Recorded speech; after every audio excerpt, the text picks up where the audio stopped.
Coach, you were 5-79 last year. Why the playoff talk? Well, we made a couple of key trades, and we got the funk. Oh, well, glory be, the funk's on me, Bobby. Keep that funk alive. Keep that funk alive. Well, it's 1975, and we just be keeping the funk alive. So what the...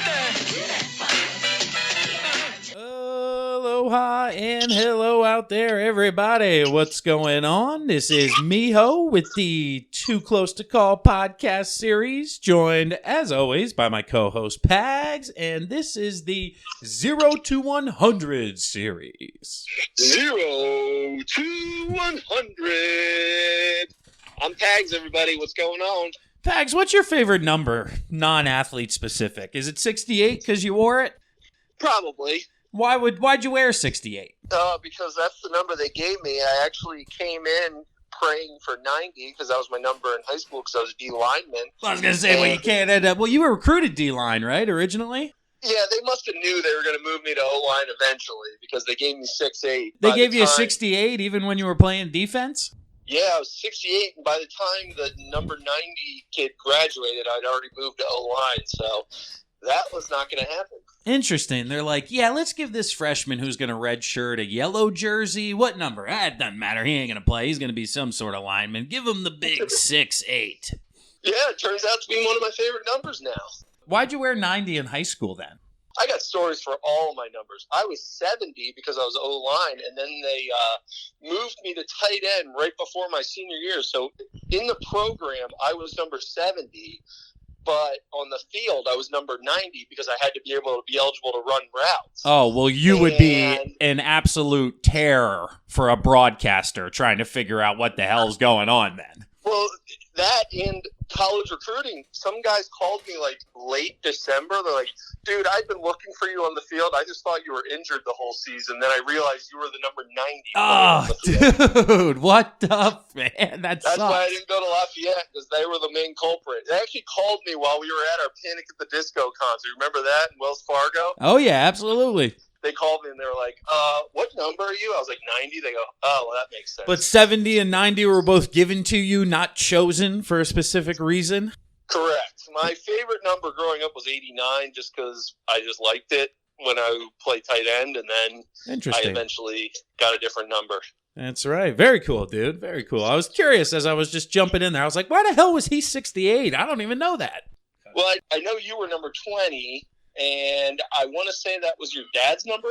Yeah, that was a family number since Michael Jack Schmidt wore it for the Fightin' Phils. The old man took 20, and then I don't know how it happened, man, but the stars aligned for every stop I had for me to get the number 20. Literally coming into Lehigh, the kid who wore 20 the year before didn't come back for the baseball team or didn't make it the next year because he was a walk-on, so that popped in right at my freshman year just perfectly. But yeah, it was always 20, 13, and 10 were the go-to numbers. That's pretty epic right there, buddy. Right? Michael Jack Schmidt, Dan Marino, and John LeClaire were the main culprits in those. Nice. So what number are we on here? We are on number 42, Pags, and I know what comes to mind when you hear 42. It probably comes to mind when the majority of people hear 42, and that's Mr. Jackie Robinson, considering they have Jackie Robinson Day in the major leagues where everybody wears 42. They finally retired that number across the majors in 1997. On the 50th year anniversary of him coming into the league, man. And as you do some more research, it's unbelievable just how good of a player Jackie Robinson was for those Brooklyn Dodgers teams back in the 40s and 50s. Well, let me ask you this. What holds more weight, Ron Artest 39 or me picking any MLB player in the entire league saying, well, they wore 42 one day? Yeah, that's true, right? Artest did it for a week, and everybody does it for a day, so you can pick any big leaguer. Anybody. All right, I got everybody. But yeah, man, breaking the color barrier was big enough, but then the guy was a legit stud on the field, that's pretty amazing. Right? And That's my ignorance coming to play here, and I'm probably going to sound dumb over the next 30 seconds. But as I was reading these statistics in my head, I'm going, did he break the color barrier because he was this good? Or did he just happen to be the guy who broke it and then ended up being this good? Do you know what I'm saying there? Yeah, like almost like they tolerated the color barrier because he was good. Right. Like, and I think watching the movie, it's been years since I've seen it, but you would obviously think he only got a shot because he was lighting it up in the Negro League. That's my assumption again, so apologize if I'm wrong there to the Robinson family, but him just coming in, dude, he was Rookie of the Year his first year, hit 297, finished 5th in the MVP, and 2 years later he won the MVP, hitting 342 with 124 RBIs and 37 stolen bases. It's just, the statistics are pretty crazy, man. And obviously the amount of pressure that he was facing, and to have statistics like this being thrown at, being cussed at, it's wild that this man was able to do what he did. Yeah, not many players can say they dealt with adversity like Jackie Robinson did. I bet I could guarantee that the umpires were against him. Anybody you could think on the field that could be a detriment to you, that is what he had to face, and that's unbelievable, the statistics he put up regardless of all that. And to have your number retired across the board in baseball is pretty unbelievable. And speaking of unbelievable, the man that was allowed to wear the number, he's pretty freaking good too, and that has current things too, because he just got inducted as the first unanimous decision, Mariano Rivera. Multiple 42s making history, man. It's pretty crazy that they both wore the same number. And like you said, grandfathered in because his stats, dude, oh my God, this baseball reference page is unbelievably impressive. There's no reason why he shouldn't have been a unanimous decision, because his rookie year, he had a 5.51 ERA. And then in the subsequent 18 years, his highest ERA for a year was 3.15. Unreal. It's amazing, dude. 209, 188, 189, 183, 166, 180, 13. He had a career 2.21 ERA, dude. People have a 2.1 ERA in any season, and they're like, oh my God, what a historical season. Well, this guy did it over the course of 19 years. That's pretty impressive.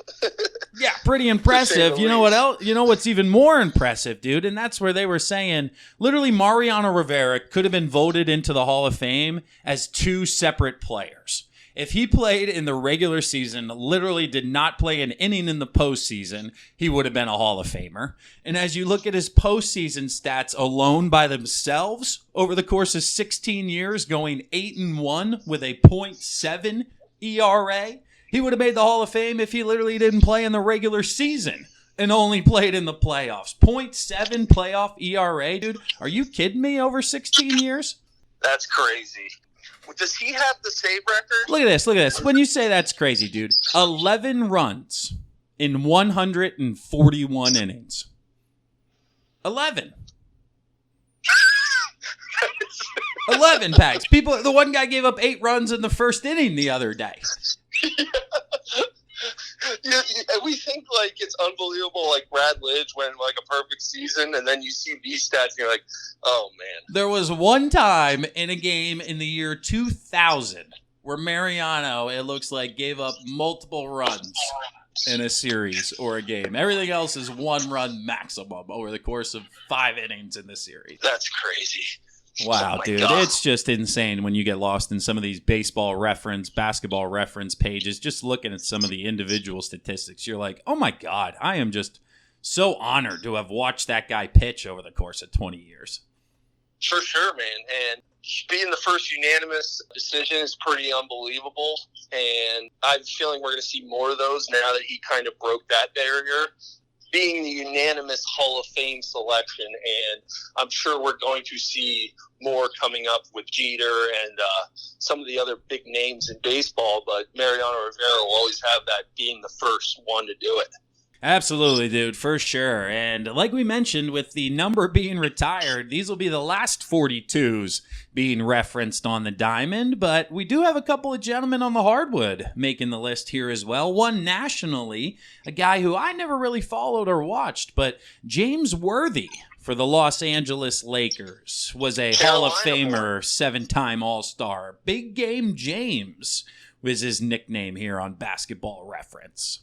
Yeah, man, he was on the Sam Perkins, Michael Jordan, North Carolina team that won the NCAA championship.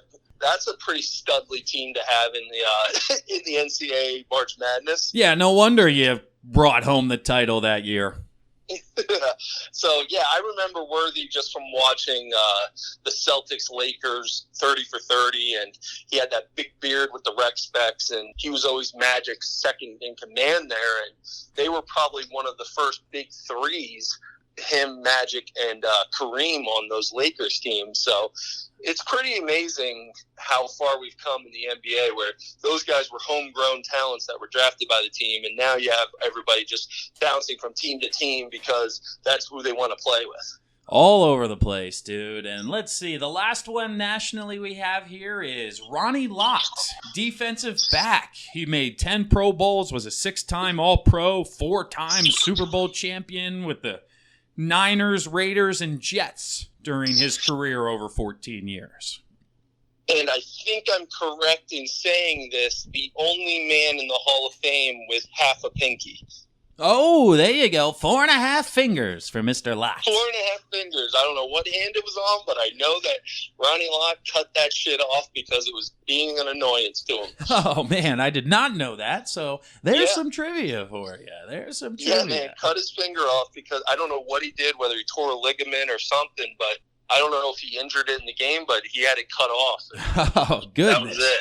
My God, what a man. But we'll wrap up the pod with our Philly flavor for number 42, and there's one gentleman who sticks out, and we'll close with him, but the only other one in hockey we had was Robert Esch, who spent 4 years as the Flyers goalie from 02 to 06. And honestly, dude, looking at his stats, he had a .901 save percentage with a .265 goals against average. So he honestly did not perform that bad for them for 4 years. Yeah, I remember the name. He was fun to watch. It's just I just have a bad taste in my mouth for Flyers goalies. Yeah, any Flyers goalie is just a negative. And then I know the other 42 is the current general manager of the Philadelphia 76ers, Elton Brand. That's right, dude. Elton Brand wore 42 for his career. He played for 5 different NBA teams, spent 7 years with the Clippers, 5 with your Sixers, 2 in Chicago, 2 in Atlanta, 1 in Dallas, but a 2-time All-Star, Rookie of the Year, currently general manager making moves, putting the Sixers in a position to win ultimately. But Elton Brand, man, a strong career for the former number 1 overall pick in the year 2000 or 99. Yeah, to the Clippers. So he had a solid career, kind of the first guy to come to the Clippers and actually have some success. So those are some good names too, my man. Yeah, like we said, high 30s, not giving us a lot of content, but back to the low 40s and a quality podcast for you, the listener out there. We had everything in there. We had breaking the color barrier, chopping off pinkies, all kinds of stuff. And that's what I love about this episode of ours. That's it, man. It seems to be a good one pretty much every time here. But if we miss somebody out there, call us on the hotline. The number's in the link of the episode. Send us your favorite 42 or favorite memory as well. And we look forward to hearing if we missed anybody out there. Yeah, man. And hit us up on social media. We will talk to you guys soon. Later. Peace. Coach, you were 5-79 last year. Why the playoff talk? Well, we made a couple of key trades, and we got the funk. Oh, well, glory be, the funk's on me, Bobby. Keep that funk alive. Keep that funk alive. Well, it's 1975, and